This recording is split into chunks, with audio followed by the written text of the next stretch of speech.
थोड़ा सा बहुत हो रहा है।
चला चला चला ताई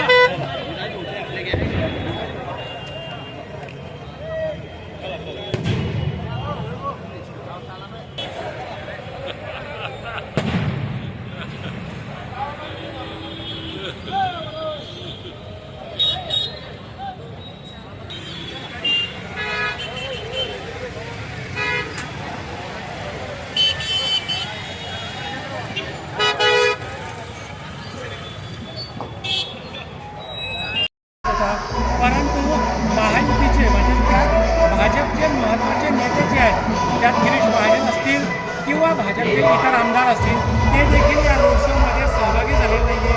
फक्त भाजपचे जळगाव शहराचे आमदार जे राजूभाऊ घोडे ते या रोड शोमध्ये सहभागी झालेले आहेत। मात्र भाजपचे इतर महत्त्वाचे नेते जे आहेत ते या रोड शोमध्ये सहभागी झाले नसल्यामुळे महायुतीत खरंच सगळं अलबेल आहे का असा प्रश्न या निमित्ताने उपस्थित होत आहे। आपण पाहू शकतो की मोठ्या प्रमाणात भव्य रोड शोचं आयोजन करण्यात आलेलं आहे। गुलाबराव पाटील जे मंत्री आहेत शिवसेनेचे ते या रोड शोला जे आहे ते नेतृत्व करत आहेत। त्यांच्या नेतृत्वात हा रोड शो सुरू झालेला आहे। मात्र कुठेतरी भाजपच्या नेत्यांनी या रोड शोकडे पाठ फिरवल्यामुळे आता वेगळी चर्चा जी आहे ती शहरात सुरू झालेली आहे।